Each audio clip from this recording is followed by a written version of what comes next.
I acknowledge and pay respect to Aboriginal and Torres Strait Islander peoples past, present and emerging. I recognise that the sovereignty of the land that I am on was never ceded and that it remains Aboriginal land. I am speaking to you today from the land of the Gubbi Gubbi people. Good morning everyone, and thank you for coming to my session. My name is Dr Alys Mendus and I'm going to share my work this morning about my PhD. A rhizomatic education, searching for the ideal school through school tourism and performative autoethnographic we. Alice Wee searched for that oxymoron of the ideal school, performing school tourism in over 180 schools in 23 countries, unpicking the binary in education away from alternative or mainstream, embodying places that are educating differently towards a queering, rhizomatically dancing with those gems of my education. This presentation will include films, poetry and ideas that I'm exploring as I'm working on a book for Brill Sense, which is due on the 1st of December 2020. Before we begin, I want to explain my positionality as an autoethnographer, that today's session could influence my future work. I want everyone to be aware that as I am sharing this work, that your presence, your on-screen conversations, your writing and art may influence me in my thinking, not just my scholarship, but everyone else. The idea of performative autoethnography is of a ripple effect in many directions, as Spry argues. Performative autoethnography can interrupt master narratives that become stuck in time through its continual recreation of knowledge by critically reflecting back on who we are and where and when. If you have any burning questions, please put them in the chat. Otherwise, please wait until after the presentation. I plan to share for about 45 minutes, which includes films, poetry, journaling and audio recordings. After the presentation, there will be time for first thoughts and questions, and then 10 minutes of your own writing or artwork, before feeding back to the group. I will share a link to a Google Doc in the chat, and please, if you'd like to share your writing or photo of your artwork, please do that in the doc. You may include your name or leave it anonymously. If the link does not work, you can email me at alisme@gmail.com and I will add it to the file. I'm going to start with a film that I made in 2018. I ran a series of arts-based workshops inspired by Shane Waltner's woven stairwell in Edinburgh. I wove a stairwell in an old working corn mill in Cumbria, in the northwest of England, the place I was born and brought up, with ribbons, creating an interactive dream catcher, a helix of my rhizomatic PhD. I hope by sharing this film, I will give you a basic background to the research and give you an idea about the assemblage.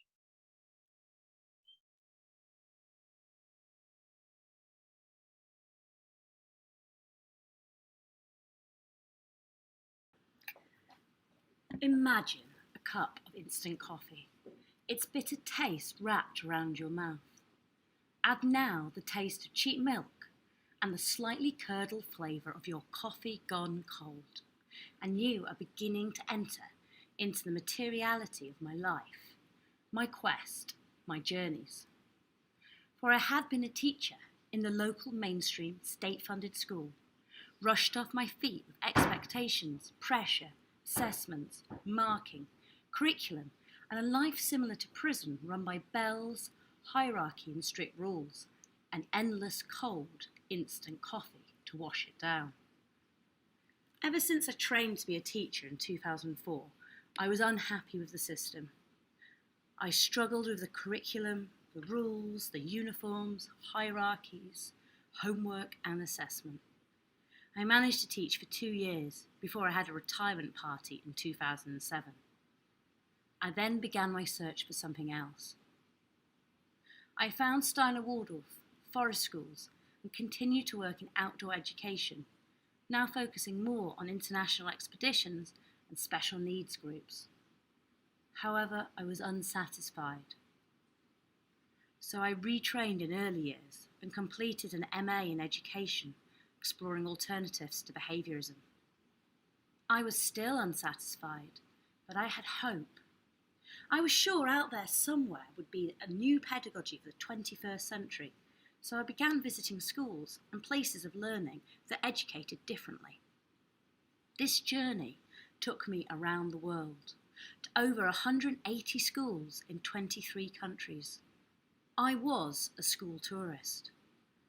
I visited Montessori, Steiner, Democratic, Reggio Emilia, Krishnamurti, forest schools, progressive places, home education, project-based learning, and many, many more.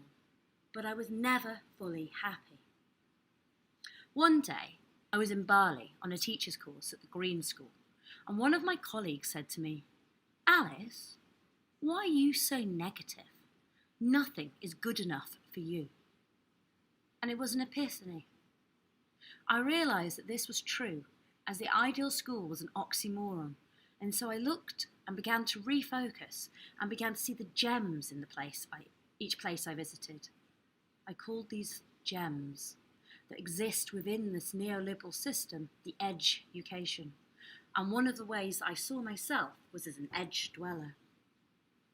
The journey was very complex, and using Deleuzian theory, I saw my life as an itinerant vagabond nomad living in a van, and my journeys performing school tourism as a rhizome. I was ever moving between the centre and the periphery. Centre and periphery. Centre and periphery. And sometimes flowering into a nodal point that would then die and compost into the rhizome to nourish another journey. I also realised that although I was using autoethnography, that it was not about the I, so I wrote the thesis in different voices of the Alys we, and towards the end, I realised that it is a much bigger picture, that of the earth we, that needs to be explored. It is a consciousness shift, not just some new pedagogy or approach. Centre and periphery. Centre and periphery. Centre and periphery. Centre and periphery. Educate differently. Educate differently. Educate differently. Fed up with the system. Fed up with the system. Fed up with the system. Fed up with the system. We're all fed up with the system. Die, compost and nourish.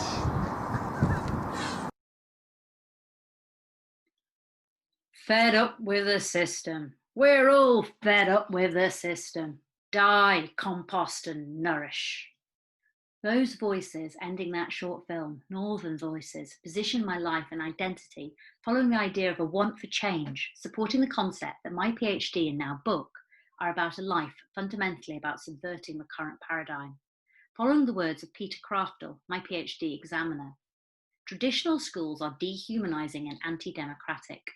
They obstruct creativity in favour of learning knowledge by rote. They simply institutionalise children to become good neoliberal workers and consumers, flexible, responsible labourers who can contribute to a country's global economic competitiveness. I wrote my PhD rhizomatically in different voices of the Alys we, in search for the ideal school. The ideal school. What do you mean when you say the ideal school? I know what you're all thinking, as it was Jane Speedy who sat there, stuck throughout my whole presentation. What is Alice on about when she says the ideal school? Isn't that an oxymoron? And so it is. And that is why this is more a presentation on who the fuck is Alys we, about the multiplicities of Alice that make up me. I will lower my shields and invite you to join me to peer through the looking glass at Alice. Today I will introduce you to snapshots from the rhizome, at the interconnected web of my thoughts, allowing you to meet several nodal Alices. Although many of these stories began being written in one voice of Alice, they are all iteratively related so that many voices of Alice can be heard, for they are all part of the rhizomatic nomadology of my life, through performing school tourism, searching for the ideal school around the world, showing glimpses into the complex web of the assemblage, ethnography, or my autoethnographic we. And it's through the lens of Bad Alice, towards a queering of the Alys we, that I offer this rhizomatic storytelling of different possibilities, aiming that my embodiment of these stories can act as a utopian performative hope towards societal change. This morning, I'm going to share aspects of my autoethnographic journey, exploring places educating differently around the world, my own choose-your-own-storybook approach. As you can see in the diagram, I visited over 180 schools in 23 countries, and there are particular clusters of locations influenced by ease of access, English-speaking places, and then other places that I went to on a whim or a story of an exciting school to visit. This morning, I will focus on the stories from Steiner Waldorf education and democratic education. Alice, the school tourist, speaks. Performing school tourism allows me to understand my embodied journey using Crouch's idea that tourism is a seductive encounter and Bauman's concept that tourists are consumers has helped me position my work. I visit schools and observe. Sometimes I teach or share a story of other schools that I visited, but mostly I consume. I take photos, think and reflect on what I have, in my opinion, observed, and add those thoughts and assumptions to my bag of tricks of knowledge about places educating differently. A mention of another school to visit and off the tourist takes on another journey. We live in a van. My home is constantly moving. My life is also that of a vagabond, which Bauman describes as they won't stay in one place for long. And we don't. But is this not fundamentally about privilege? To pick and choose as a vagabond school tourist? I may be on a low income, but I am not destitute or homeless, just choosing, at present, to live an itinerant life. I know it means I have more disposable income and freedom than renting a physically fixed room in a house. The van dweller as the journey woman, vagabond, school tourist. The audience should not feel sorry for the van dweller, as this is an activist choice, a place of privilege to resist the normativity of fixed home dwelling. Other theorists have seen Bauman's vagabond or tourist as the nomad, Braidotti, Deleuze and Guattari. The journey of a school tourist, the vagabond tourist nomad, is not linear. It twists and turns, sometimes returning to a home location, at other times not. An unsettled dialogue between an ever-changing peripheral and its centre. Rhizomatic theory influences the nomadology of the school tourism, as it aims to step away from the habit of using I. For example, in the chapter The Rhizome, Deleuze and Guattari suggested to reach not the point where one no longer says I, but the point where it is no longer of any importance whether one says I. The rhizomatic movements between the subjects that visit schools, the multiplicities of the subjects themselves, the physical and intellectual schools, etc., are all interacting with each other. There is no singular I. But performing school tourism differs here from the nomadism argued by Braidotti and Bauman. Braidotti argues that not all nomads are world travellers. Some of the greatest trips can take place without physically moving from one's habitat. Consciousness raising and the subversion of set conventions define the nomadic state, not the literal act of travelling. Where I argue that it is the literal act of travelling that is essential for school tourism, as it is an embodied spatial practice. I recognise that it is possible to use the internet to visit school websites, watch documentaries on particular schools, and read articles to be visiting the schools abstractly. However, this is not school tourism, as it misses the emotional aspect of the practice. It is the visit itself which could be seen as a nodal point, as Gale explains, where the latencies of emergence become manifest in nodal points in the flows of possibilities of each new rhizomatic encounter. My first alternative pedagogy was Steiner Waldorf education, and I trained to be a Steiner teacher in 2006, and have since worked in a variety of schools and home educating projects from birth to 18, as well as visited over 45 schools in 14 countries. I'm going to show you some images and play you two short recordings, the first of my initial observations and the second a piece of poetry, to give you a snapshot into what I imagined it would be like to be a 5-year-old child in a kindergarten and after a 5-week teaching placement in 2012.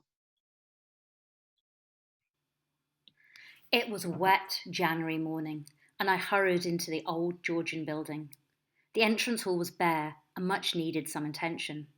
Nestled at the bottom of the stairs was a table filled with knitted animals and other handmade crafts for sale. I thought back to my village and the Methodist chapel bringing buy sales and laughing at the twee handicrafts. I was taken upstairs to a Year 6 classroom, except it was called Class 5, and stepped inside. A narrow room with a long blackboard across the back wall, children, in their own clothes, standing behind old wooden school desks. I felt like I'd stepped back in time. I perched in the corner and watched as the class sang songs, recited long poems, did a complicated jumping game connected to the times tables, played recorders, and said a verse that mentioned God, and ended up with their arms crossed against their chests. Weird, but strangely fascinating. I spoke to their teacher at break time, excited at my new find about how to become a Steiner teacher. Kindergarten children know their teachers. They know their classroom and garden, where the best hidey places are, and where the fairies play. They are secure in their daily rhythm. We come in and get busy with our own play, with the handmade dollies in the home corner, cooking up the conkers to make a feast, transporting the same conkers in a wooden cart, or tying a silk around our shoulders, becoming a character from a fairy tale. I float in deep play, for there is time to be, until it's time to tidy away. My teacher sings and we all imitate and tidy our space. Some children need more reminding or guidance than others, but our teachers don't speak very much. They definitely don't interrupt our play. Once tidy, we hear our teacher sing, "Come and sit in my small circle," and we come and join in. Sometimes newcomers struggle and watch from the edges, but soon they see how much fun we are having singing and reciting poems about the seasons and the elementals. Or one of our teachers holds them tight if they are upset.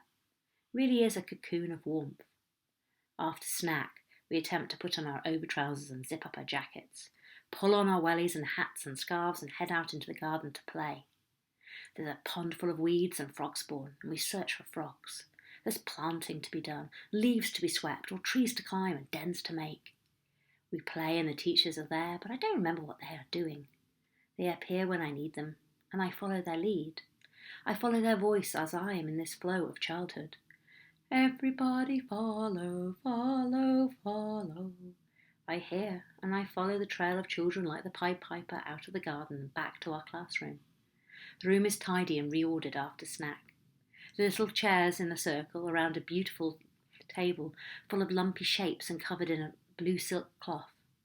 Excitedly, I pull off my outdoor clothes and, once reminded, hang them on my peg. I rush to find a seat in the middle if I can, and urge the others to hurry up and sit down. A bell rings. Peace descends. The candle is lit. Come with me to Storyland, my teacher sings. She lifts the blue silk with a sleight of her hand, and at once we're all spellbound and lost in the magic of Storyland. I get to snuff the candle out today. Contented we sing goodbye. I love my teacher. Coats on, shoes on, bags found, we are reunited with our families and the outside world.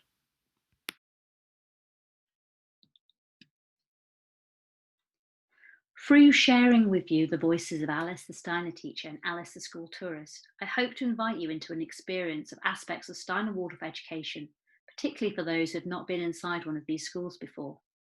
However, although I find Steiner Waldorf education to be very beautiful and nourishing, it is the reliance on anthroposophy, Rudolf Steiner's philosophy, that challenges me. There needs to be a troubling and acknowledgement that in many aspects anthroposophy is outdated and detrimental to the future of Steiner Waldorf education. Rudolf Steiner wrote 100 years ago, and some of his views were racist. There needs to be an acknowledgement of that before anyone can take a further step forward, as within Steiner Waldorf settings, there is a deep understanding that Steiner teachers are anthroposophists. However, I have recognised that the pedagogy of Waldorf methods can be detached from anthroposophy, so that non-Steiner Waldorf schools can choose to use some of the innovative and creative aspects in their settings. For example, the use of therapeutic storytelling, rhythms, beauty, and space for childhood. As a newly qualified Steiner Waldorf teacher, I was unhappy with how Christ-focused the schools were. I began to realise as I visited Steiner Waldorf schools around the world that there was an unsettling issue of them being Eurocentric. I visited Steiner Waldorf schools away from Europe, in China, Nepal, Malaysia, America, Russia, and Australia, to observe how each country was addressing the issue of Eurocentrism. Many of the schools were attempting to include some indigenous stories, but there was still a heavy reliance on Grimm's fairy tales, Bible stories, and learning German. This analogy by an academic, Neil Boland in Auckland, New Zealand, resonates with this issue. You cannot stick wings on a caterpillar and call it a butterfly. There has to be a metamorphosis. We need the traditional inherited Eurocentric caterpillar to metamorphose into a contemporary New Zealand butterfly. There are other aspects and areas of Steiner Waldorf education that I'm challenged by, such as the use of single-age classes, a set developmental curriculum. They're mostly fee-paying, they can be dogmatic, and I have seen some schools using behaviourism, and the patriarchy is still strong in the choice of lesson and story content. However, I still love Steiner Waldorf education. I feel at home in virtually every Steiner Waldorf school I visit, wherever I am in the world, and I really love early years. So much so that with our 14-month-old daughter, we attend the local Steiner Waldorf playgroup. Australia, particularly Victoria, has a history of progressive education, and there are several Steiner Stream schools, one of which I visited. This is an example of my education. Alice and the education. I was shown into the first part of the school for younger children, and it was just as it had been described to me. A corridor with a mainstream classrooms on one side and Steiner-inspired classrooms on the other.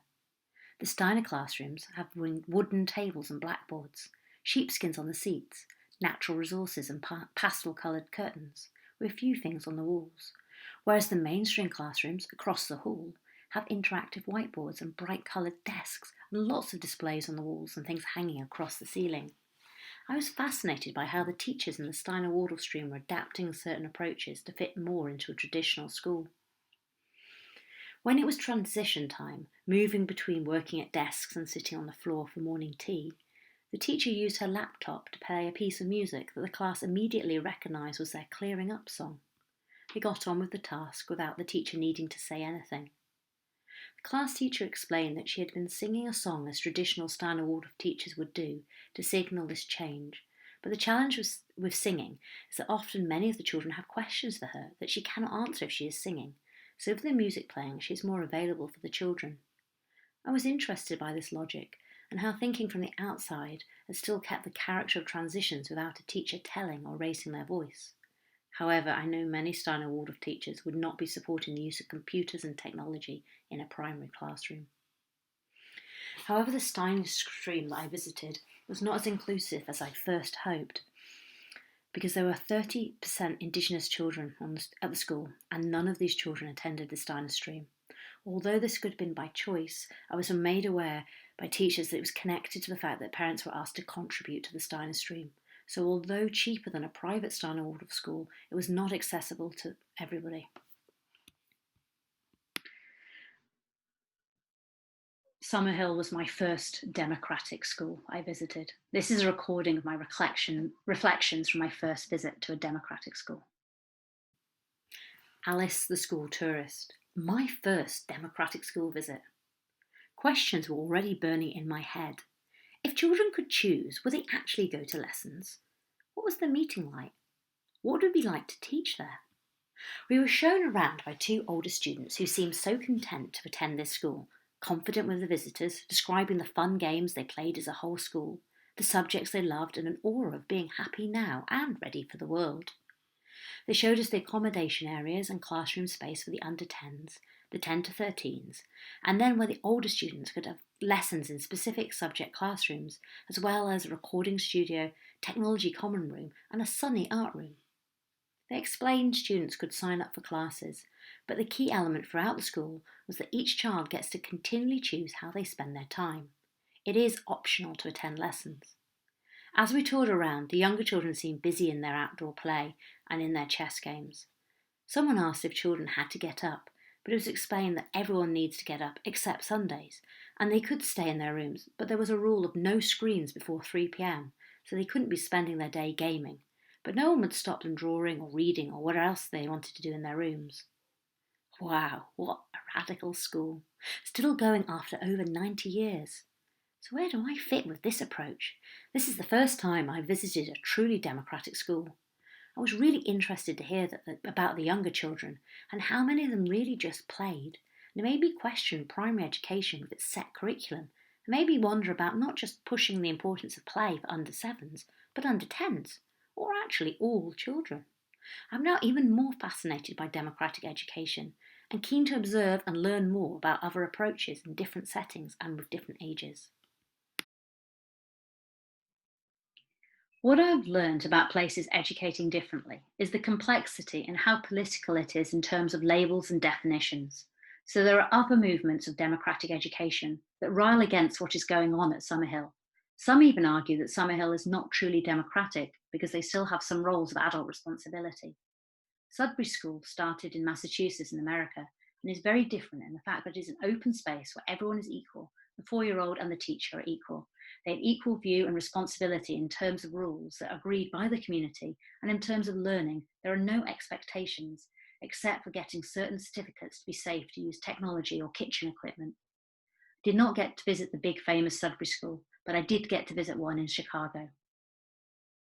Alice, the school tourist. Observations from a Sudbury school in Chicago. The motto of the school, because life is not standardised, made me smile as I walked up the stairs, which displayed lots of artwork and felt welcoming. The room was light and airy and had a large table with a couple of young people and one staff member chatting about key questions, which one young person was reading aloud. I sat down and listened. I looked around the room and saw a student at the signing-in table. All students must attend school for 5 hours a day, for 5 days a week, with a loose sign-in time between 9 and 11 a.m. I arrived about 9:30 a.m, when only a few had arrived, and watched the rest of the students straggle in until just after 11. They can go off-site, but they must be back for 3 p.m. chores.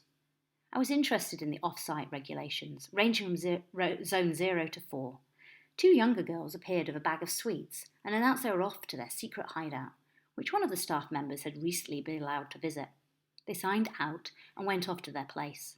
It was explained to me that they had recently been allowed into the next zone, which meant that they were in the local area beyond the school grounds.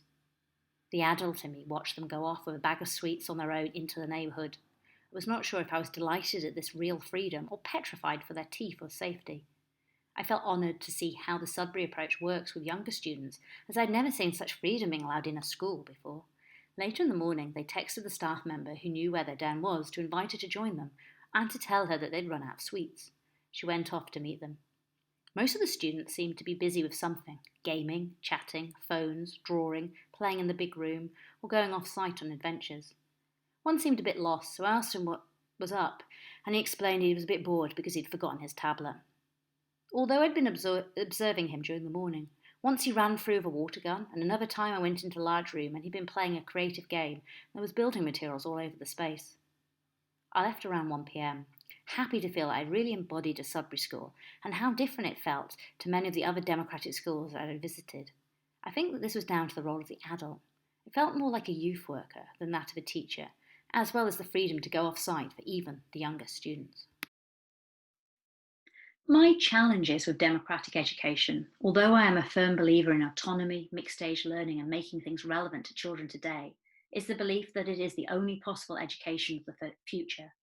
Yaakov Hecht, in Israel, for example, argues that democratic education is the only way forward. This is the education of the future because democracy is how we live, and how other schools are run like prisons and not like democracies.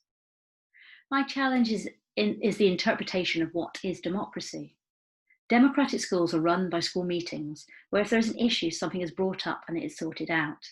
Unfortunately, I feel from observing several of these meetings that it can be rather punitive, and it can revert to behaviourism and rewards and punishments in terms of things that I'm trying to get away from. For example, at one school that I visited, someone was banging the door, so they brought them to the meeting and said that it should be fined. So the meeting decided they should lose some pocket money for banging the door. But nothing was directly addressed about why that child was banging the door or what the other issues that were going on were. The voice of Alice the teacher always appears here in my observations as I wonder what it would feel like to teach her. Who is the teacher in this space? And the teacher, well, the adult in this democratic school is a staff member who is equal to all students. And I felt I didn't like the feeling of letting go of my rights. Now, I know that people who are pro-democratic education would argue with me that that they are my issues, and maybe we should be following Illick's idea about deschooling and the need to deschool the teachers. There were 2 democratic schools that showed me something that I mentioned earlier in my presentation, the gems. So I looked at my research post-qualitatively, I didn't do recorded interviews and transcribe them. It was about experiences, journaling, note-taking, sense expressions, understandings. And it's from these notes, these expressions, these understandings that the gems came out. From Maggie McClure's idea of data glow, I am also really influenced by Betty St. Pierre's work. So the glow that was coming out for me, these gems from the democratic schools that I visited were two. One was in New York, and the theme and the strength of this place was about social justice, about diversity, about Black Lives Mattering, about spending time looking at gender and pronouns, thinking and supporting safe spaces for LGBTQIA youth, to get the white families to talk about white supremacy and privilege. There were still issues within the school that I felt when I realised at the school meeting that the person with the loudest voice gets to control the outcome. But the heart or the core of the school, the ethos, came from working with social justice. Another democratic school I visited in the Netherlands used an approach called sociocracy. This is an approach that I think could be something interesting for the future, especially for unpicking hierarchies, as that was another issue that was coming through for me when visiting schools. Sociocracy works by looking at consent rather than consensus. So the argument against Sudbury and Summerhill and other democratic schools is that everyone has one vote. The thing with democratic education, as someone who's passionate about educational pedagogy, was that quite often when a child chose to be taught, then it was quite traditional teaching. Alice the researcher and Alice the teacher were excited to observe the autonomy, self-determination theory in the school, but then to see lessons that rely on a textbook and don't have engaging teaching, they were left with a quandary. Democratic felt like a subversion of cultural and societal norms of what is school and schooling, but not actually radical enough. The challenge from this whole journey was that I was realising that school and schooling is not the answer, that our current understanding of what is education needs to shift. The rhetoric, the dialogue that has been continuing in many of these ways of educating differently, such as Steiner Waldorf and democratic, is not necessarily our future. We can begin to think into the unthought. We can look at work in futurity, and I was inspired by stories of hope, but still within the shadow of now. Behaviourism, neoliberalism, racism, hierarchy, privilege, it is still there. I'm adamant that I'm not coming up with 5 ideas that will make the ideal school, because that is impossible. That is an oxymoron, and all these ideas and experiences are from a time and a place, and from my own subjectivity, as a white British middle-class woman. For it is a spectrum of education, a radical non-binary approach that draws on the current strengths, the gems, but dreams for the future, for the visions of the not yet thought, made possible by giving young people the freedom to fly, and to de-school teachers and de-school the system and chuck out not just the word school, but the institution itself. For there is no ideal school. A school is not the answer.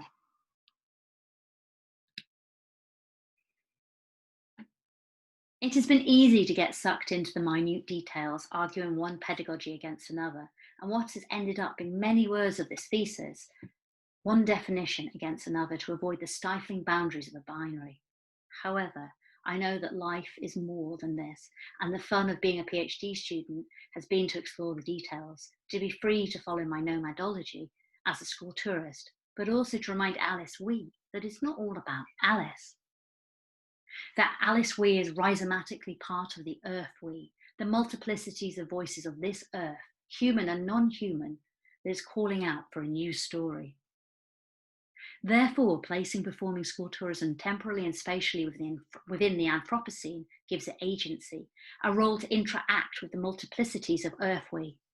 This then follows Abraham, who argued for the importance of sharing oral stories on the collective consciousness, linked here to those from performing school tourism, and St. Pierre, who argues that the language that matters is spoken and heard. The earth we emerges. Let us position then performing school tourism temporally and spatially within the epoch of the Anthropocene. Knowing this again is a human construct, and the wild places and the non-human need to be able to speak, what may have started as the embodied rhizome of the Alice we has motion and emotion. The stories from the education that are shared have agency. They move beyond the teller. They interact with others and others and others, moving onto a global scale, the earth we, a compassionate, collective inner journey of radical interconnectivity, a more than human psyche of the collective awareness. where local then global mindscapes can change with the rhizome of the earth we, daring to unthink education as the solution, as the greater collective consciousness of the earth we rhizomatically interacts with the post-human Anthropocene, stepping into a new story. I worked as a visiting scholar at an expensive boarding school in Switzerland called Lausanne American School. With one of their lead teachers, I supported an ideal school project with their middle school students. What was hard for those students was to think beyond their own experiences. I was able to take this further with Professor Michael Carman from Southwestern University, Texas. We met at a conference over 3 years ago, and I joined his students for a week performing school tourism, visiting innovative schools in New York City. From this experience, we wrote an ethnodrama. They called their teachers by their first names, an ethnodrama of pre-service teachers visiting innovative schools, which was performed at the Performing the World Conference in 2018 in New York City, and has recently been accepted as a chapter in the book of Performance and Affect, edited by Anne Harris and Stacey Holman-Jones. As academics, pre-service teachers and a playwright, they too embodied an experience in the making. As they visited each school, the embodied nature of these experiences empowered reflection and growth. Masumi's understanding of affect resonates with their process. The reason to say affect rather than emotion is that affect carries a bodily connotation. They had this embodied encounter with the people in those spaces, the teachers, students, parents, administrators. They had an encounter with the non-human environment, objects that characterize that school identity.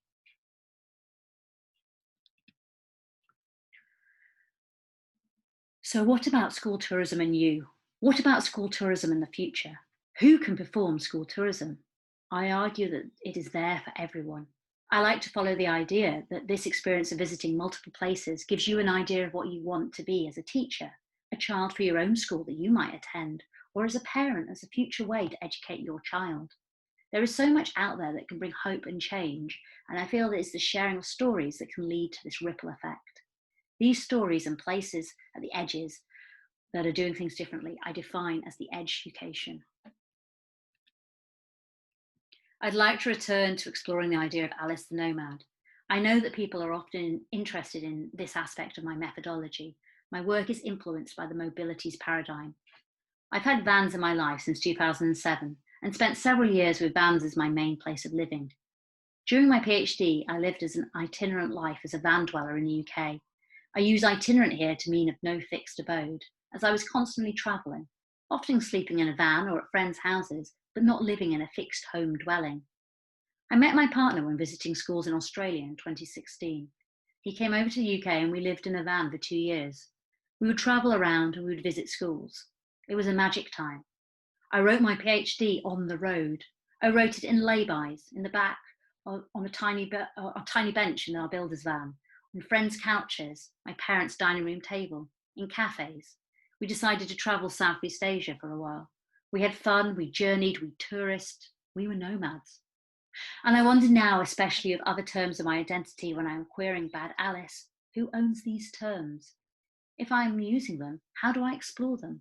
Now living in Australia and writing this book here on stolen land, am I still a nomad?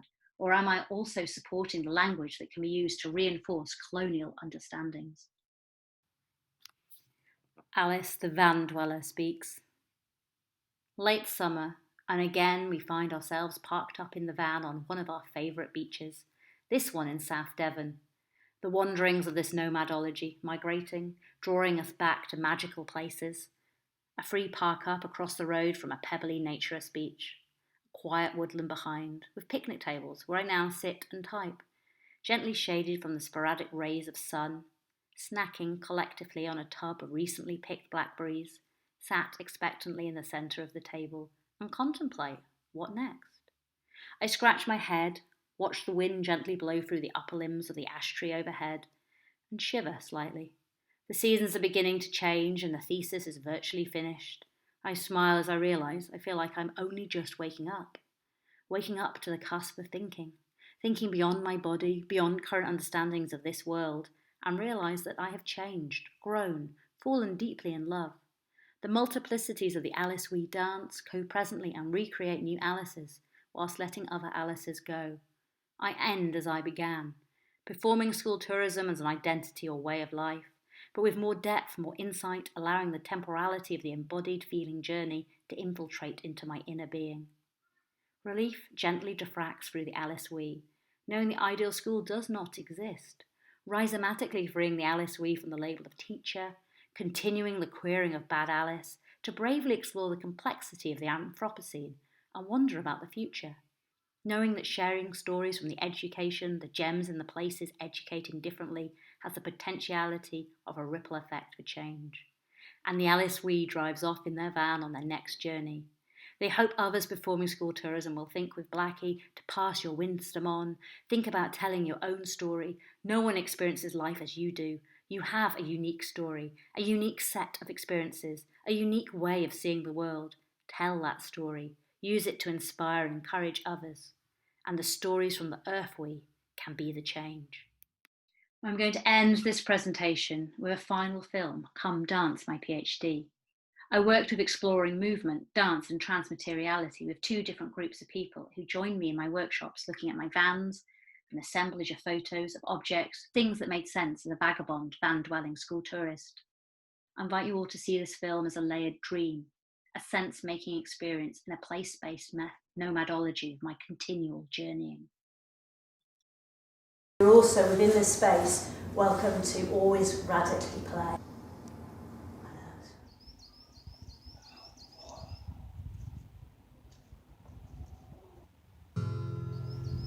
I used to walk most everywhere and see the folks and breathe the air. I'd always be there by the side of the road. Then I saw the advert man and I thought, holy shit, go down. Well, I've just gotta get me one of those. I'm in a metal shell. They seem to make us feel safe. This is fundamental for my theory. Take us from place to place. Not exactly face to face, but with no metal shell we'd be late. So roll out a carpet of stone, so there's nowhere these shells cannot go. And air conditions guaranteed to make it so much easier to breathe.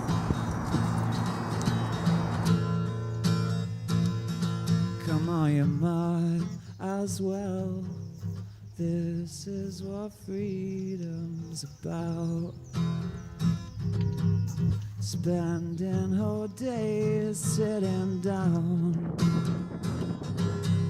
Well, everyone's got one in town. Why don't you price up a metal shell now?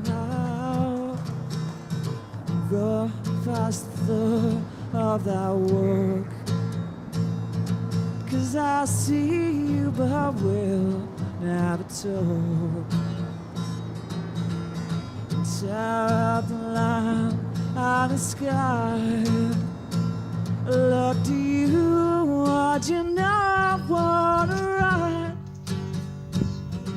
And my man, I'll show, driving so fast and so smooth. Whole city's far past our view. No one can touch me and you. Well, our metal shells on the move. Some go to war for the right to keep our metal shackles alive. The clocks are all set to one speed, so the luck shall be done that I need. Got me here, my show. I wanna be SEAE. I wanna be SEAE.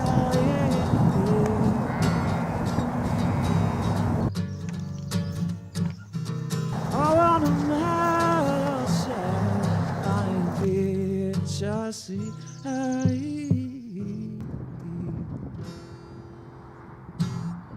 This is really helpful for my PhD.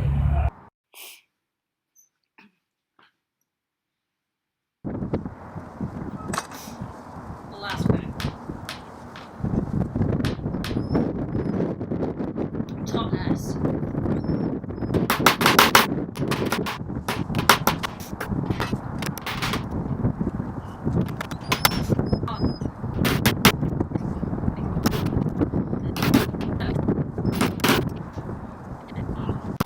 I think this is helping the PhD. And how is it doing that, Alice?